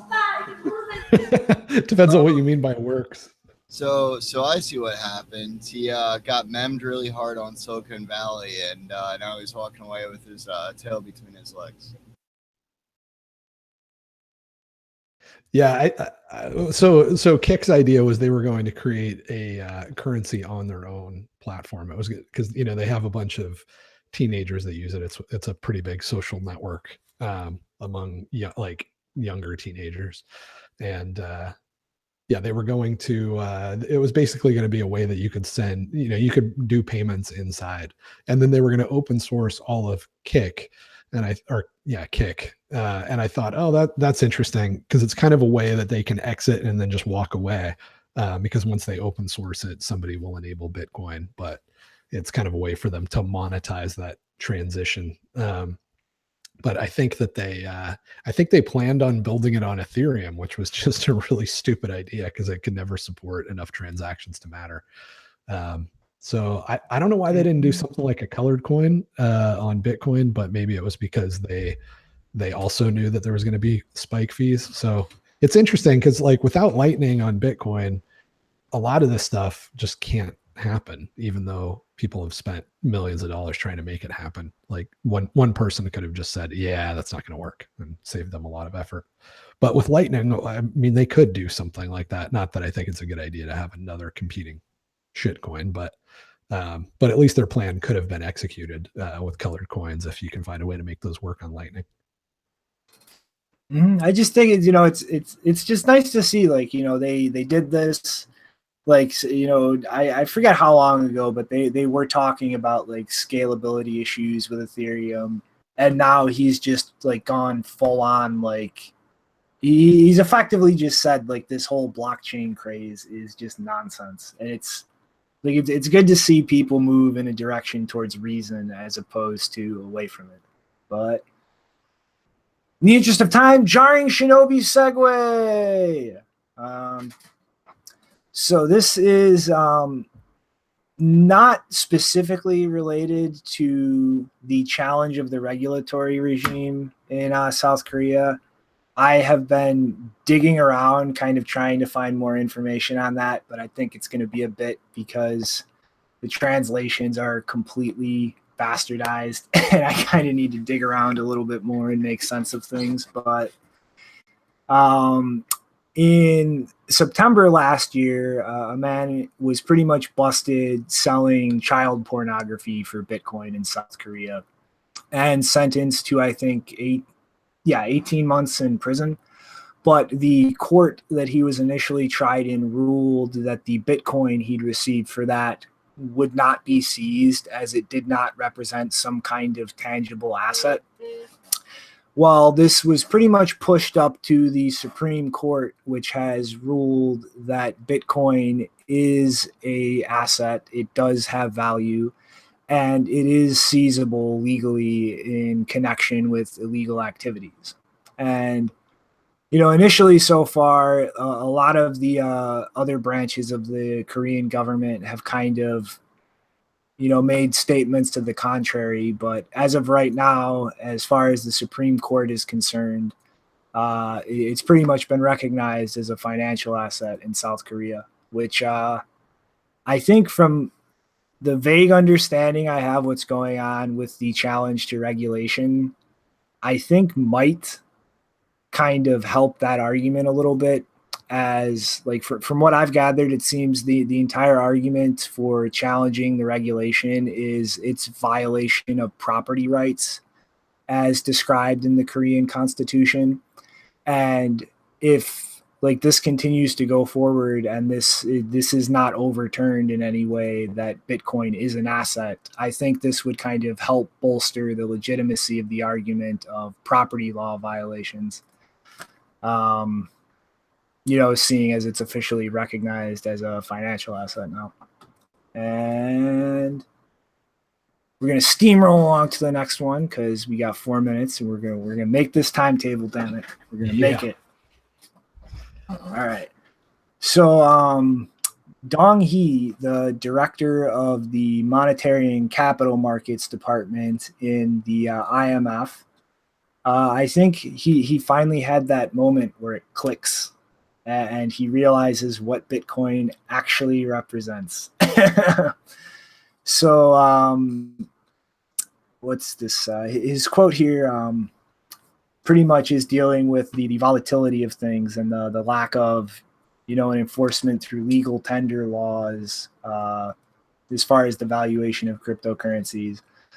But he's pretty much starting to recognize, once scaling issues are addressed more and it's actually used more as a medium of exchange, that this could start causing problems. And where the three main points, pretty much what he's worried about is this becoming a unit of account and prices being, delegated in Bitcoin as opposed to fiat. Because at that point, it just completely, it makes monetary policy irrelevant. Like the entire goal of monetary policy is to look at baskets of goods and try to target their price accounted in those fiat currencies and kind of keep them, wherever the central bank wants to keep them regarding their actual inflation targets. And the minute things start being priced in Bitcoin, that doesn't matter. I mean, if you're pricing things in Bitcoin, the central bank can play with money they're issuing, play with interest rates, try to adjust the fiat prices for things however the hell they want. But all they're really going to be doing is, messing with the fiat side of things while, hey, I'm pricing things in Bitcoin. And yeah. I just thought this was hilarious because Christine Lagarde, I think her name is, the head of the IMF, has kind of been dancing back and forth as far as like positive and negative analysis of Bitcoin and cryptocurrencies for a while right now. This is the first like statements out of the IMF that is like, they get it. Like, this isn't politicking. This isn't trying to dance on the line of, well, this can be a good thing or this can be a bad thing. Like, this is exactly what Bitcoin is setting out to do. Become the medium of exchange. Become the unit of account. In the comments. But it's like, they get it. Like, they actually get it now. Like, this isn't just some funny toy or thing. Like, this is gunning for the reason that they exist as an institution in the first place. It's great advertising. I mean, could you imagine like the biggest competitor of some startup?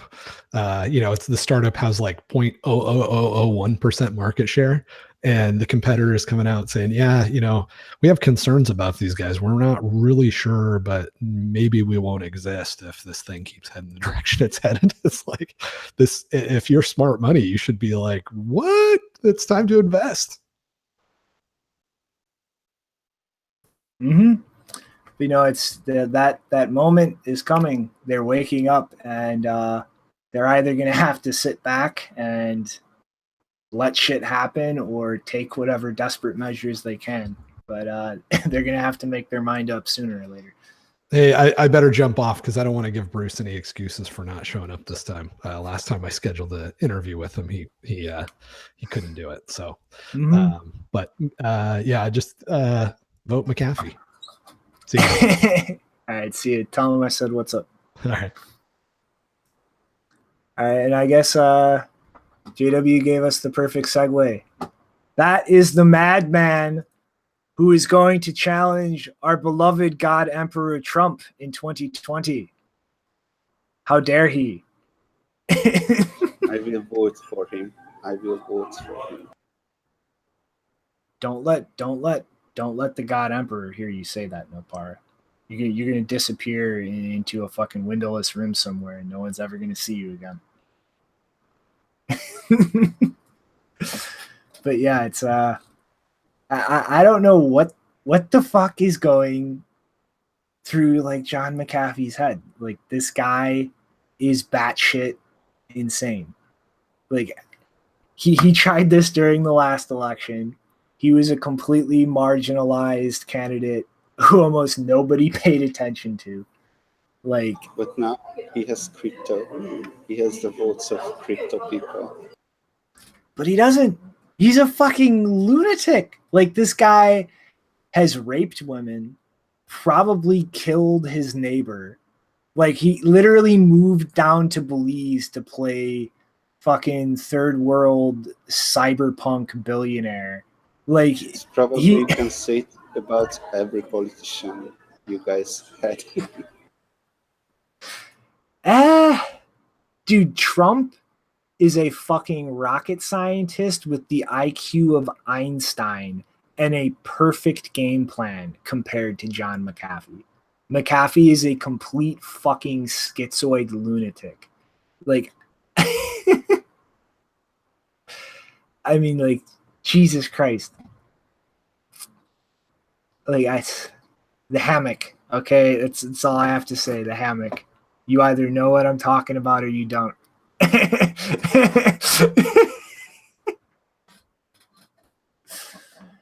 All right. I guess last comments for anybody.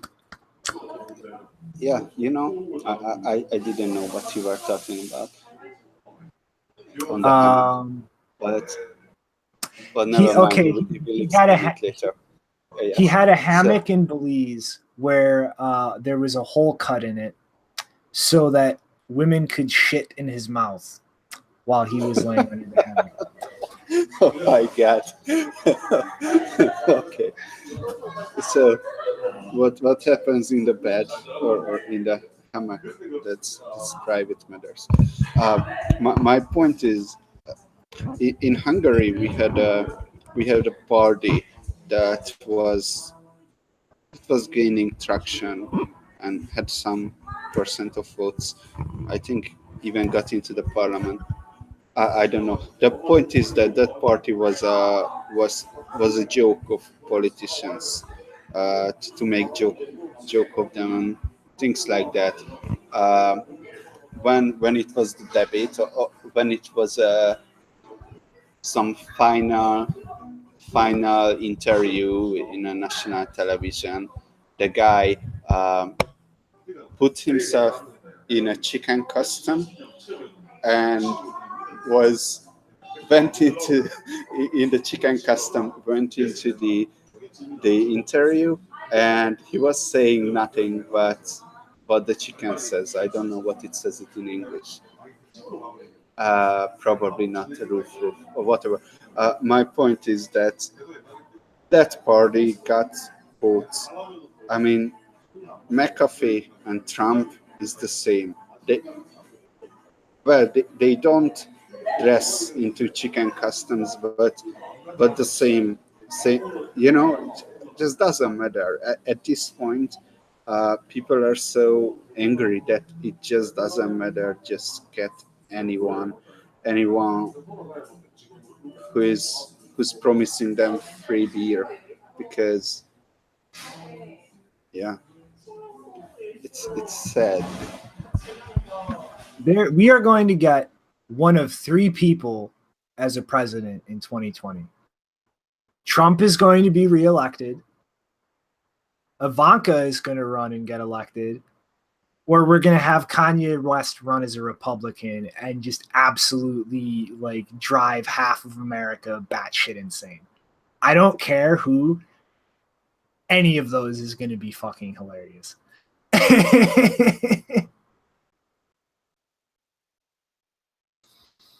All right, though. I feel weird doing last thoughts without loading Janine's thoughts. So come on, no power acnics. Let's get a last thought. This feels wrong if we don't have a last thought. Moment, I'm looking for something. Acnics. No final thoughts. Let's see. What would be good? Kanye and McAfee, presidential race. That'd be great. I think Kanye would win.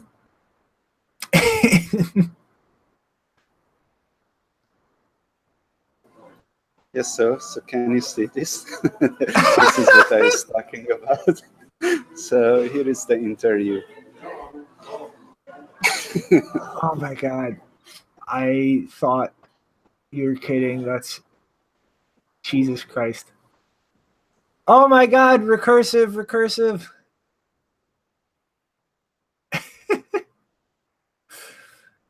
All right. Well, yeah.